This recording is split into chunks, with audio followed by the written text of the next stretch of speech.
ఆయన్ని ప్రేమిస్తే దేవుడు వాగ్దానం చేశాడు. రోమ 8:8, దేవుని ప్రేమించేవారు కనుక ఆయన సంకల్ప చొప్పున పిలువబడిన వారికి మేలు కలుగుటకై సమస్తము సమకూడి జరిగిస్తాడు.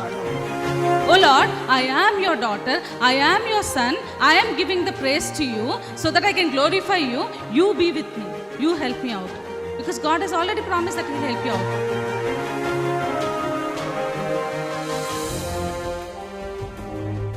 ఎన్నో మార్లు ఆయన తప్పులు చేస్తూ పాపము చేస్తూ నీకు విరోధంగా నడుస్తున్న మా కొరకు నాయన, అవిధేయులైన మా కొరకు ప్రభా నాయన తండ్రి, నీవు ఆ సెలవులో వెల చెల్లించావు కదా నాయన తండ్రి. నీవు నాయన మరణాన్ని జయించడం ద్వారా సజీవుడు అవటం ద్వారా నాయన ప్రభా తండ్రి యేసయ్యా, మరి నాయన మేము ఈరోజు సజీవులుగా ఉన్నాం కదా తండ్రి.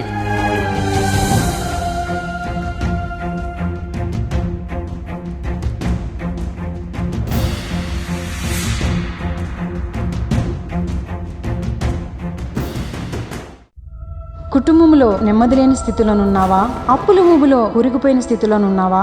ఏ పని చేసినా విఫలమైపోతున్నావా? జీవితం లేని స్థితిలోనున్నావా? అనారోగ్యంతో అల్లాడిపోతున్నావా? తాగుడు, జూదం అనే రకరకాల సాతాను బంధకాల్లో కుటుంబ సభ్యులు ఉన్నారా? కుటుంబంలో రక్షణ లేని స్థితిలోనున్నారా? అయితే మీ సమస్యల నిమిత్తమై ప్రార్థన చేయటానికి మేము సిద్ధంగా ఉన్నాం. మీ ప్రార్థన అవసరత ఏదైనా సరే మాకు తెలియజేయగలరు. El Shaddai Prayer Tower, 306 3rd floor, Eden Square, above Spar Hypermarket, beside Apollo Hospital, Secunderabad. మా ఫోన్ నంబర్ 8885013886. దేవుడు మీ ప్రతి అవసరతను క్రీస్తు యేసు మహదైశ్వర్యంలో తీర్చునుగాక.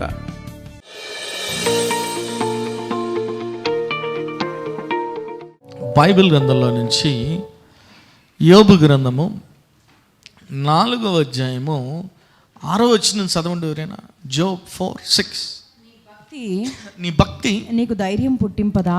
నీకు ధైర్యం పుట్టింపదా? నీ యథార్థ ప్రవర్తన నీ యథార్థ ప్రవర్తన నీ నిరీక్షణకు ఆధారము కాదా? నీ నిరీక్షణకు ఆధారము కాదా? ఒకసారి గట్టిగా దేవుని స్తుతులు చెప్దాం. హల్లెలూయా, హల్లెలూయా. చూడండి, ఇక్కడ రాయబడింది కదా, నీ భక్తి నీకు ధైర్యము పుట్టింపదా అని రాయబడినట్లు మనం చూస్తాం. ఒకసారి గట్టి దేవుని స్తుతులు చెప్దాం. హల్లెలూయా.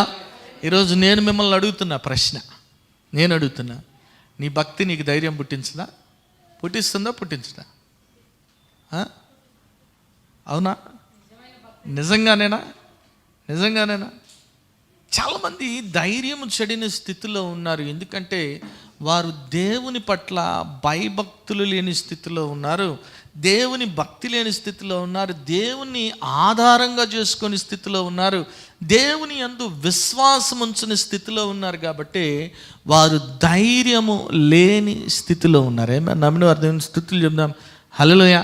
చూడండి, ఈ లోకంలో చాలా ధైర్యంగా మర్డర్లు చేస్తున్నారు. అంతేనా? నేను ఎక్కడో చదువుతున్న పేపర్లో, మీర్పేట దగ్గర ఎక్కడో భార్యను చంపేసి ఉడికించాడంట. ఎంత భయంకరం! చెప్తుంటేనే లోపల తిప్పేస్తుంది, దేవేస్తుంది కదా. సరిగ్గా ఉడుకుతుందో లేదో అని ముందు కుక్కను చంపి చేసాడంట ఎక్స్పెరిమెంట్. అంటే ఎంత భయంకరంగా, మరి భయంకరమైన రోజుల్లో ఉన్నాం, ఎంత ధైర్యంగా నేరాలు చేయగలుగుతున్నారో చూడండి. వారు ఈ లోకరీతిగా ఉన్నవారు ధైర్యంగా నేరాలు చేయగలుగుతున్నప్పుడు, మనము దేవుని యందు విశ్వాసం ఉంచిన బిడ్డలము, దేవుని యందు భయభక్తులు కలిగిన బిడ్డలము, మనలో ధైర్యం ఉండదా? ఉంటుందా? ఉండదా? ఉండాలా లేదా? ఆమేన్, హల్లెలూయా. ఎవరు ఈ మాటలు చెప్తున్నారు యోబుతో అని చూస్తే, యోబు యొక్క స్నేహితుడు మాట్లాడుతున్నాడు. అక్కడ మీరు పై వచనాల్లో చదవండి, 1వ వచనం నుంచి ఏమని రాయబడింది అక్కడే. దానికి తేమానీయుడైన ఎలీఫీజు ఇలాగు ప్రత్యుత్తరం ఇచ్చెను, ఎవడైనా ఈ సంగతి ఎత్తి నీతో మాట్లాడిన ఎడల నీకు వ్యసనము కలుగునా? అయితే వాదింపక ఎవడు ఊరుకొనగలడు? అనేకులకు నీవు బుద్ధి నేర్పిన వాడవు, బలహీనమైన చేతులను బలపరిచిన వాడవు, నీ మాటలు తొట్రిల్లు వారిని ఆదుకుని ఉండెను, కృంగిపోయిన మోకాళ్ళ గల వారిని నీవు బలపరిచితివి. అయితే ఇప్పుడు శ్రమ నీకు కలుగగా నీవు దుఃఖాక్రాంతుడివైతివి, అది నీకు తగలగా నీవు కలవరపడుచున్నావు. నీ భక్తి నీకు ధైర్యం పుట్టింపదా? ఏమంటున్నాడయ్యా? నువ్వు అనేక మందిని ఏం చేసావు? బలపరిచావు. అనేక మంది కృంగిన వారిని నువ్వు నిలబెట్టిన వాడుగా ఉన్నావు కదా. మరి అటువంటి నీవు కృంగిపోవటంలో ఏమైనా అర్థం ఉందా? ధైర్యము చెడిన స్థితిలో ఉండటం ఏమన్నా అర్థం ఉందా? అందుకే అంటున్నాడు, నీ భక్తి నీకు ధైర్యము అనుగ్రహించదా, పుట్టింపదా అని అడుగుతున్నాడు. చూడండి, యోబు గురించి చూస్తే మొట్టమొదటి అధ్యాయం 1వ వచనంలోనే ఒక మాట రాయబడింది. యోబు గ్రంథం 1వ అధ్యాయం 1వ వచనం ఏమని రాయబడింది? ఊజు దేశమందు యోబు అను ఒక మనుష్యుడుండెను, అతడు యథార్థవర్తుడను న్యాయవంతుడనై దేవుని యందు భయభక్తులు కలిగి చెడుతనమును విసర్జించిన వాడు. ఎంత స్పష్టంగా రాయబడుతుందంటే, అతడు యథార్థవంతుడు, న్యాయవంతుడు, దేవుని యందు భయభక్తులు కలిగిన వ్యక్తి. ఆమేన్, హల్లెలూయా. ఆయన దేవుని యందు భయభక్తులు కలిగిన వ్యక్తి కాబట్టే వాళ్ళ స్నేహితుడు అంటున్నాడు కదా, నువ్వెందుకు భయపడుతున్నావు, నువ్వెందుకు కృంగిపోతున్నావు, నీ భక్తి నీకు ధైర్యము పుట్టింపదా అని అడుగుతున్నాడు. ఆమేన్, హల్లెలూయా. ఈరోజు మనలో ఎంతమందిలో సమస్య వచ్చిన వెంటనే భయపడకుండా ఉంటున్నాం? లోకరీతిగా ఉన్నవారు వేరు, విశ్వాసులుగా ఉన్నవారు వేరు. గుర్తుపెట్టుకోండి, లోకరీతిగా ఉన్న వాళ్ళు ప్యానిక్ అయిపోతారేమో, కానీ నీవు దేవుని యందు భయభక్తులు కలిగిన వాడవగా, విశ్వాసం ఉంచిన వాడవగా నీవు భయపడటానికి వీలు లేదు. ఎప్పుడు ధైర్యంగానే ఉండాలి. చూడండి, బైబిల్ గ్రంథంలో అనేక ఎగ్జాంపుల్స్ చూస్తాం. మీరు చూస్తే ఒక ఎగ్జాంపుల్ మరి దానియేలు గ్రంథంలో చూస్తే 1వ అధ్యాయము 8వ వచనం నుంచి చూడండి ఏమని రాయబడింది. 1వ అధ్యాయం 8వ వచనం, భోజనమును పానము చేయు ద్రాక్షరసమును పుచ్చుకొని తన్ను అపవిత్రపరచుకొనకూడదని దానియేలు ఉద్దేశించి తాను అపవిత్రుడును కాకుండానట్లు వాటిని పుచ్చుకొనకుండా సెలవిమ్మని నపంసకుల అధిపతిని వేడుకొనగా, దేవుడు నపంసకుల అధిపతి దృష్టికి దానియేలుకు కృపా కటాక్షము నొందని అనుగ్రహించెను గనుక నపంసకుల అధిపతి దానియేలుతో ఇట్లనెను, మీకు అన్నపానములు నియమించిన రాజగు నా యజమానునికి నేను భయపడుచున్నాను. చూడండి ఏమంటున్నాడయ్యా, నేను భయపడుతున్నానయ్యా, అందరికి కూడా ఒకటే భోజనం పెట్టాలి, అందరికి కూడా ఒకటే భోజనం పెట్టాలి అంటే ఈయన అంటున్నాడు కదా దానియేలయ్య, రాజు బల నుంచి వచ్చే ఆహారాన్ని నేను తీసుకొని నన్ను నేను అపవిత్రపరుచుకోను. ఎందుకు చెప్తున్నాడు ఈ మాట అంటే, దేవుని యందు భయభక్తులు కలిగి ఉన్నాడు కాబట్టి. ఆమేన్, హల్లెలూయా. దేవుని యందు భయభక్తులు కలిగి ఉన్నాడు కాబట్టి ధైర్యంగా మాట్లాడుతున్నాడు. కానీ నపుంసకుల అధిపతికి దానియేలు యొక్క దేవుని యొక్క గొప్పతనం తెలియదు కాబట్టి భయపడుతున్నాడు రాజుకయ్యా, నువ్వేమి ఇట్లా చేయమంటున్నావు, నువ్వు తిన్నంటున్నావు, ఒకవేళ మీరు ఆహారం సరిపోతే, మీరు మంచిగా కనబడకపోతే రాజు నన్ను శిక్షిస్తాడు, నన్ను ఇబ్బంది పెడతాడు అంటే దానియేలు గారు అన్నాడు కదా, కొన్ని రోజులు టెస్ట్ చేయి, రాజు బల్ల నుంచి వచ్చే ఆహారం వద్దు, శాకాహారం పెట్టు, టెస్ట్ చేయను, ఎట్లా ఉంటుందో చూడండి. నేను టెస్ట్ చేశారంట. చూస్తే ఏం జరిగింది చూడండి 14-15 వచనాల్లో. అందుకతడు ఈ విషయములలో వారి మాటకు సమ్మతించి 10 దినముల వరకు వారిని పరీక్షించెను. 10 దినములైన పిమ్మట వారి ముఖములు రాజు భోజనము భుజించు బాలురందరి ముఖముల కంటే సౌందర్యముగాను కళగాను కనపడగా. ఒకసారి గట్టి దేవుని స్తుతులు చెప్దాం, హల్లెలూయా. రాజు భోజనం బల్ల దగ్గర తిన్నవారి కంటే వీరి ముఖాలు సౌందర్యంగాను కళగా ఉన్నాయంట. ఎందుకున్నాయి? ఎక్కడి నుంచి వచ్చింది ఆ సౌందర్యం, ఎక్కడి నుంచి వచ్చింది ఆ కళ అంటే, వారు దేవుని యందు భయభక్తులు కలిగి జీవించారు. భయభక్తులు కలిగి జీవించటమే కాదు, దాన్ని ఏమంటారు, లివింగ్ దట్ లైఫ్ చూపించారు. ఎట్లా? ధైర్యంగా. ఆ తిండి తింటేనే మేము బాగవుతాం, నో, ధైర్యంగా మాట్లాడగలిగాడు దానియేలు, చెప్పగలిగాడు. వాస్తవానికి దానియేలు ఎట్లా వచ్చాడు అక్కడికి అంటే కదా, ఒక బందీగా వచ్చిన వ్యక్తి ధైర్యంగా మాట్లాడగలుగుతున్నాడంటే ఆయన భక్తి ఆయనలో ధైర్యాన్ని పుట్టించింది. ఆమేన్, హల్లెలూయా. ఈరోజు ఎవరు భయపడతారు ఈ లోకంలో పరిస్థితులను చూసి అంటే భక్తిహీనులు మాత్రమే భయపడతారు. భక్తి గలవారు భయపడటానికి వీలు లేదు. ఆమేన్, నమ్మినవారు దేవుని స్తుతులు చెప్దాం, హల్లెలూయా. పరిస్థితులు ఎట్లయినా ఉండి, సిచ్యుయేషన్స్ ఎట్లయినా ఉండి, ఎప్పుడు కూడా గుర్తుపెట్టుకోండి, అన్నీ మనకు అనుకూలంగా ఉండే పరిస్థితులు ఉండవు. ఆమేన్, హల్లెలూయా. ఎందుకంటే యేసే చెప్పాడు, లోకంలో మీకు శ్రమ నాయన కదా. యోబు భక్తిని అంటాడు, నరుడు ఎందుకు పుట్టాడంట, నిప్పురబులు పైకి ఎగురినట్లు నరుడు శ్రమానుభవంకే.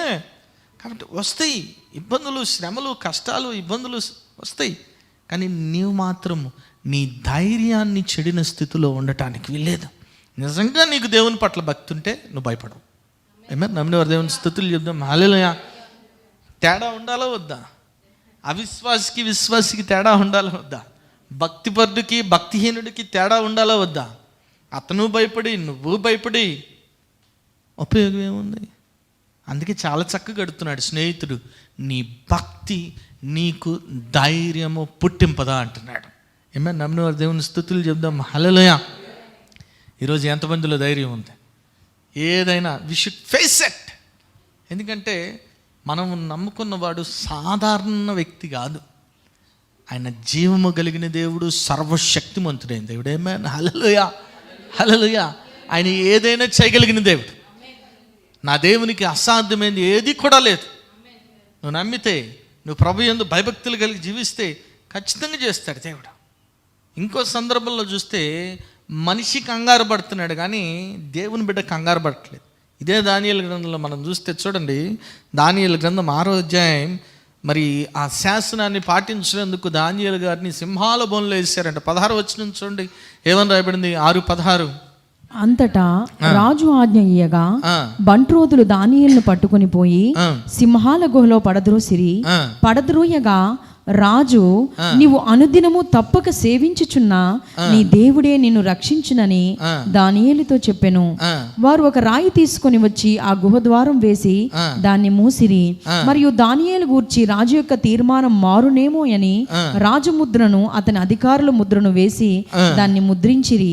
అంతటా రాజు తన నగరునికి వెళ్లి ఆ రాత్రి అంతా ఉపవాసం ఉండి నాట్య వాయిద్యములకు జరగనీయలేదు. అతనికి నిద్ర పట్టకపోయెను. ఏమంటున్నాడు? మాట ఏమంటున్నాడు దానియేలుతో? అయ్యా, నువ్వు సేవించున్న దేవుడు నిన్ను రక్షించుని గాక అంటున్నాడు. కానీ ఈయనకి నిద్ర లేదు. ఏమన్నా హల్లెలూయా. ఎందుకు ఈయనకి నిద్ర లేదంటే ఈయనకి నిజమైన దేవునితో అనుభవ జ్ఞానం లేదు. దానియేలు యొక్క దేవుడు కాపాడుతాడని తెలుసు కానీ అనుభవపూర్వకంగా ఎరిగిన స్థితిలో లేడు రాజుగారు.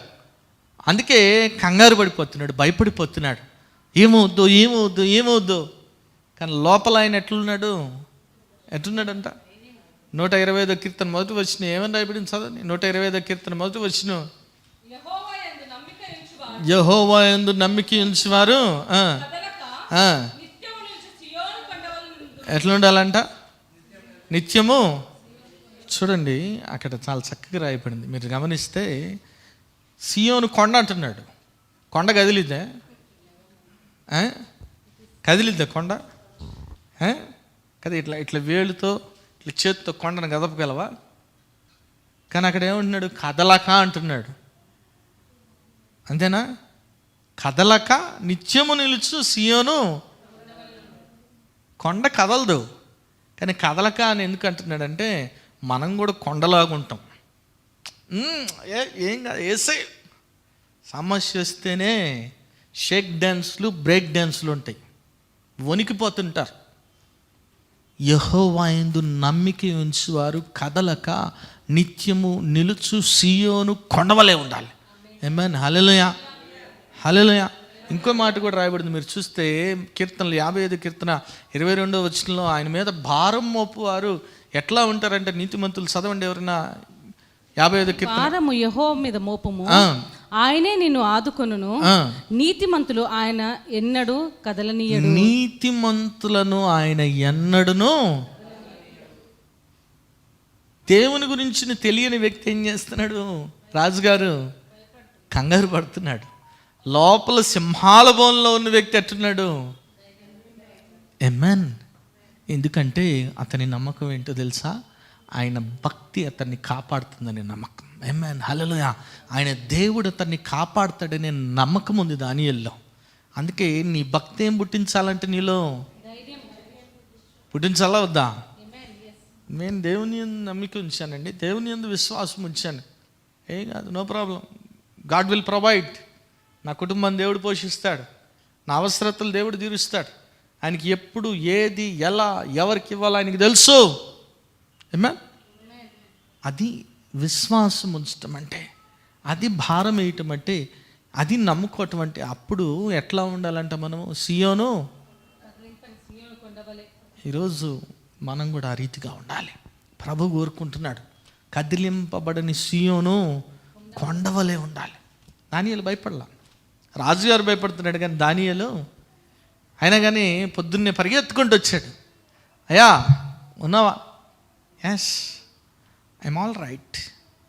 ఏం చేశాడు ప్రభు? ఏం చేశాడు? ఆ సింహాలకి ఏం చేశాడు? నోటికి జిప్పేసేసాడు, తాళం వేసాడు, అంతే. నోరు తెరవలేకపోయినాయి. హల్లెలూయా. ఎవరైతే దానియేలు గారిని వాటిని వేసిన వెంటనే ఇంకా కిందకు పడకముందే ఎముకలు మిగిలినాయి అంట, అంత ఆకలితో ఉన్నాయి. సింహాలు ఆకలిగా ఉన్నా కానీ వాటి నోరుని కూడా మూపించగలిగిన దేవుడు మన దేవుడు. హల్లెలూయా. ఈరోజు శత్రువు సాతానుగాడు నీ మీద దాడి చేయాలని ప్రయత్నం చేసినా దాన్ని నోరు మూపించగలడు నా దేవుడు. దాన్ని నోరు మూపించడానికి నువ్వు నోరు బారేసుకొని వస్తలా. చాలామంది they try to fight battles by themselves. That's the main problem. వాళ్ళకు వాళ్ళు సమస్యల్ని పరిష్కరించుకోవాలని ప్రయత్నం చేస్తుంటారు. నేను ఇట్లా చేస్తే అట్లా అవుతుందేమో. God is the solution. Hallelujah. దేవుడే పరిష్కరించేవాడు సమస్యల్ని. నువ్వు ఆయన మీద ఆధారపడితే, ఆయన మీద భారం మోస్తే, యు డోంట్ వరీ. నీ భక్తి నీకేం చేస్తుంది? ధైర్యాన్ని. నువ్వు మరణ పంచుల వరకు వెళ్ళినా నువ్వు ధైర్యం కోల్పో. బైబిల్ గ్రంథంలో ఒక ఆయన ఎంత భయంకరమైన పరిస్థితి అంటే రాళ్ళురువు చంపారండి. చూడండి అపోస్తలుల కార్యములు 7వ అధ్యాయం 55వ వచనంలో ఏమని రాయబడింది? అయితే అతడు పరిశుద్ధాత్మతో నిండుకున్న వాడై ఆకాశం వైపు తేరి చూచి దేవుని మహిమను, యేసు దేవుని కుడి పార్శ్వమందు నిలిచి ఉండటను చూచి ఆకాశం తెరవబడుటయు మనుష్య కుమారుడు దేవుని కుడి పార్శ్వమందు నిలిచి ఉండటయు చూచుచున్నానని చెప్పెను. అప్పుడు వారు పెద్ద కేకులు వేసి చెవులు మూసుకొని ఏకంగా అతని మీద పడి పట్టణపు వెలుపలికి అతనికి వెళ్ళగొట్టి రాళ్లు రువ్వి చంపిరి. సాక్షులు సౌలు అను యవనుని పాదముల యొద్ద తమ వస్త్రములు పెట్టిరి. ప్రభువుని గూర్చి మొరపెట్టుచు, యేసు ప్రభువా నా ఆత్మను చేర్చుకోనమని స్టెఫెన్ పలుకుచుండగా వారు అతన్ని రాళ్లతో కొట్టిరి. ఆమేన్. ఒకసారి గట్టిగా దేవుని స్తుతులు చెప్దాం. హల్లెలూయా. ఏమంటున్నాడు స్టెఫెన్? యేసు ప్రభువా నా ఆత్మను చేర్చుకో అంటున్నాడు. భయపడ్డా? చావుకు భయపడ్డా? ఎందుకు భయపడలేదంటే అతనికి తెలుసు చావు తర్వాత, మరణం తర్వాత జీవం ఉందని. ఆమేన్. హల్లెలూయా. హల్లెలూయా. మరణం తర్వాత నిత్య జీవం ఉన్న సంగతి తెలుసు కాబట్టే స్టెఫెన్ గారు మరణానికి కూడా భయపడలా. రాళ్ళు రూతారు, చంపుకోండి. అట్లే ప్రభువుని చూస్తున్నాడంట. యేసుక్రీస్తు ప్రభుని తండ్రి కుడి పార్శ్వం చూస్తా మరణాన్ని కూడా స్వీకరించాడు. అందుకే ఇందాక చదివిన మాటలో యోబు 4:6లో 2వ మాట కూడా చూడండి ఏమని రాయబడింది? నీ భక్తి నీకు ధైర్యం పుట్టింపదా, నీ యథార్థ ప్రవర్తన నీ నిరీక్షణకు ఆధారం కాదా? నీ యథార్థ ప్రవర్తన నీ నిరీక్షణకు. మన హోప్ దేన్ని ఆధారం చేసుకుని ఉంది? ఎవరిని ఆధారం చేసుకుని ఉంది? మన హోప్, మన నిరీక్షణ ఎవరి మీద? యేసయ్యను ఆధారం చేసుకున్నది. అయితే ఇక్కడ ఏమంటున్నాడు? నీ యథార్థ ప్రవర్తన. ఆమేన్. ప్రభు మన ప్రవర్తన చూసే దేవుడు, మన యథార్థతను చూసే దేవుడు. ఆమేన్. హల్లెలూయా. ఈరోజు మనం యథార్థంగా ఉన్నామో లేదో కూడా ప్రభు సన్నిధిలో పరీక్షించుకోవాలి. నిజంగా నువ్వు యథార్థంగా ఉంటే, నువ్వు ప్రభు యందు నిరీక్షణ ఉంచితే దేవుడు నిన్ను ఏ పరిస్థితి నుంచి తప్పిస్తాడు. ఆమేన్. హల్లెలూయా. యథార్థంగా ఉండాలి. ఇంకేం కావాలి? భక్తి కలిగి జీవించాలి. ఆమేన్. హల్లెలూయా. అదే ప్రశ్న వేస్తున్నాడు స్నేహితుడు. అంటున్నాడు యోబుతో, నీ భక్తి నీలో ధైర్యము. ఎప్పుడు నువ్వు తెలుసుకోవాల్సింది ఏంటంటే ఆయన ఏదైనా చేయగలడు. ఆమేన్. హల్లెలూయా. నువ్వు చేయలేవేమో, ఇతరులు చేయలేము, నువ్వు చేయలేవు, ఇతరులు చేయలేవు, కానీ దేవుడు ఏదైనా చేయగలడు. ఆమేన్. ఆయన ఉద్దేశించింది ఏది కూడా నిరర్ధకము కానేరదు. ఆమేన్. హల్లెలూయా. ప్రభు ఉద్దేశాలే మన జీవితాల్లో జరుగుతాయి, అంతేనా? మన ఉద్దేశాలు ఆయన ఉద్దేశాలు వంటివి, మన తలంపులు ఆయన తలంపులు వంటివి. ఆయన తలంపులు ఆయన ఉద్దేశాలు మన ఉద్దేశాల కంటే ఎంతో ఉన్నతంగా ఉన్నాయి. ఆయన ఎప్పుడు కూడా ఎటువంటి ఉద్దేశాలు కలిగి ఉన్నాడంటే మన పట్ల సమాధానకరమైన ఉద్దేశాలే కలిగి ఉన్నాడు. ఆమేన్. హల్లెలూయా. కాబట్టి ప్రభు యొక్క ఉద్దేశం మన జీవితంలో నెరవేర్చబడాలి. ఏం చేయాలా? ధైర్యం, భక్తి కలిగి జీవించాలి, ధైర్యంగా ఉండాలి. నిజంగా నువ్వు దేవుని యందు విశ్వాసం ఉంచితే, నిజంగా ఆయన యందు భయభక్తులు కలిగి జీవిస్తే భయపడవు. ఎట్లుండాలా? సియోను కొండలాగా ఉండాలా, లేదంటే తొండలాగా ఉండాలా? కొండలాగే ఉండాలా. ఆమేన్, హల్లెలూయా. ఏదేమైనా ఇట్స్ ఓకే, ఫైన్. ఆమేన్. నువ్వు ఎప్పుడైతే అట్లా ఉంటావో, ఒక సహోదరి ఫోన్ చేసి సాక్ష్యం చెప్తా. ఏంటంటే వాళ్ళ అబ్బాయి అమెరికాలో చదువుతున్నాడు. ఫస్ట్ ఇయర్ ఫీజు కట్టేశాడు, ఫస్ట్ సెమ్ ఫీజు కట్టాడు, రెండో సెమ్ 18,000 డాలర్లు ఫీజు కట్టాలి అమెరికాలో. నెల రోజుల నుంచి ప్రార్థన చేస్తుందంట. నెల రోజుల నుంచి ప్రార్థన చేస్తుంది కానీ అరేంజ్ కావట్లా, భయపడిపోతుంది. ఏం చేయాలి, ఏంటి. మొన్న పోయిన ఈ నెలలోనే 14వ తారీఖు అక్కడికి వెళ్ళాను, వాక్యం పంచుకోవటం జరిగింది. ఈ మాట చెప్పా, యెహోవా యందు నమ్మిక ఉంచువారు ఎట్లా ఉంటారంట? కదలక సియోను, నిత్యము నిలుచు సియోను. ఈ మాటను పట్టుకుంది. ప్రార్థన కూడా అవసరం లేదు, వాక్యము మనల్ని బ్రతికిస్తుంది. వాక్యము నిజంగా రేమా వాక్యం మన హృదయంలో నాటుకుంటే అద్భుతాలు జరుగుతాయి. ఆమేన్. ఇది పట్టుకుంది, ఈ మాట పట్టుకుని ఆ సహోదరి ఆ రోజు నుంచి టెన్షన్ పట్టడం ఆపేసింది. ఆమేన్, హల్లెలూయా. మన ఫోన్ చేసి చెప్పింది, అయ్యా 18,000 డాలర్లు కట్టేశాడు అయ్యా. ఆమేన్. ఒకసారి గట్టికి చప్పట్లు కొట్టి దేవుని నామని మహింపరుచుకున్నాను. 18,000 డాలర్లు కట్టే కృపను దేవుడు అనుగ్రహించాడు. ఎట్లా? విశ్వసించింది కాబట్టి, ఆమె నమ్మింది కాబట్టి భయపడలేదు. అప్పటిదాకా భయపడింది. ఎప్పుడైతే వాక్యం వినిందో, ఎప్పుడైనా గుర్తుపెట్టుకుని, వాక్యం ఎప్పుడు మనల్ని బలపరుస్తుంది. ఆమేన్, హల్లెలూయా.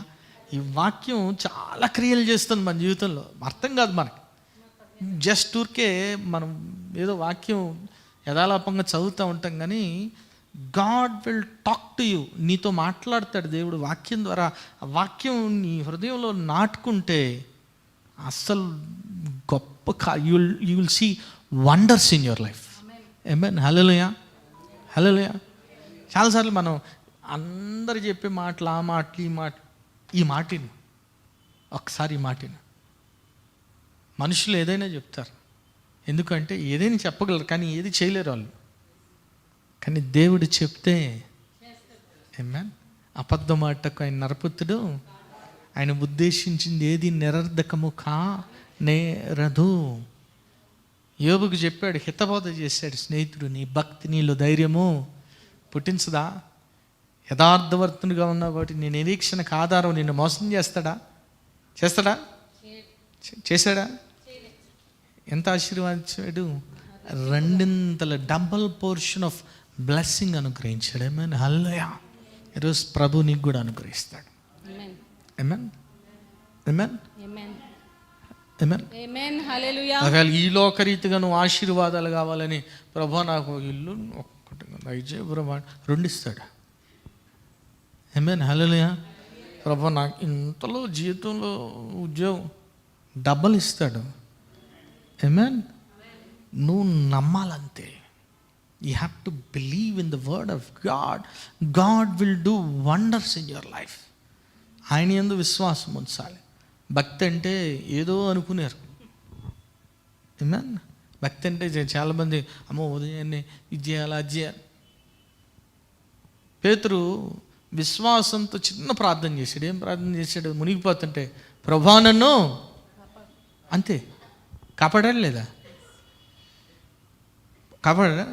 ప్రేమ కలిగిన దేవా, దయగలిగిన తండ్రి, నీకే వందనాలు ప్రభా, నాయన ఆది సంభూతుడా, ఏం లేదు. It's very small prayer. బైబిల్లో రిజిస్టర్ అయిన చాలా చిన్న ప్రార్థన అది. వెంటనే జవాబు ఇచ్చాడా? హిజ్కియాతో ప్రవక్త వచ్చి చెప్పాడే, set right your house, you gonna die. నీ ఇంటిని చక్కబెట్టుకో, నువ్వు చనిపోతున్నావు. వెంటనే చిన్న ప్రార్థన చేశాడు హిజ్కియా కన్నీళ్ళతో. ఏమన్నాడు? ప్రభా కృపతో నన్ను. అది ఎంత చక్కగా రాయబడింది బైబిల్ గ్రంథంలో అంటే, ఇంకా నడిమశాలలోనికి వెళ్ళక మునిపే, అంటే ఇంకా మిడిల్ రూమ్లోకి కూడా వెళ్ళలేదంట. ఇన్ఫర్మేషన్ చెప్పాడు ప్రవక్త, చెప్పి ఇంకా మిడిల్ రూమ్లోకి వెళ్ళక మునిపే ఆన్సర్ ఇచ్చేసాడు దేవుడు. మీరు వేడుకొనక మునిపే నేను మీకు ఇస్తాడా? ఇస్తాడు. ఆ ఉత్తరము ఎప్పుడు నీకు వస్తుంది అంటే, నువ్వు కదలక నిత్యము నిలుచు సియోను కొండవలే ఉన్నప్పుడు మాత్రమే. నువ్వు కంగారు పడతా, ఆత్రపడతా, టెన్షన్ పడతా ప్రార్థన చేస్తూ ఉపయోగం లేదు. Should be confident. నీ భక్తి నీలో ఏం పుట్టించాలి? నిత్యము నిలుచు, కదలక నిత్యము నిలుచు సియోను కొండవలే మీరుందురు గాక. దేవుడు అట్టి కృప మనందరికీ దయచేయను గాక. ఆమె ప్రార్థన చేస్తున్నాం. నాయన స్తోత్రం ప్రభా, పరిశుద్ధుడా, ప్రేమగల తండ్రి, దయగల దేవా, నీకే వందనాలు నాయన ప్రభా. ఆయన గొప్ప దేవుడు, మహాదేవుడు, అద్భుతాలు ఆశ్చర్యక్రియలు జరిగించే దేవుడు కదా నాయన ప్రభా.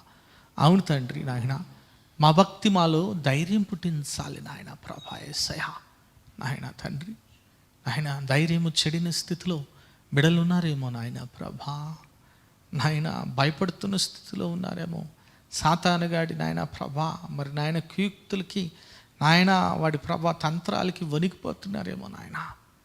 నాయన వాడి తంత్రాలకి నాయన వాడి మంత్రాలకి మేము భయపడటానికి వీలు లేదు నాయన ప్రభా. యేసయ్య నాయన దేని నిమిత్తమై బిడలు ఎదురు చూస్తున్నారు నాయన ప్రభా.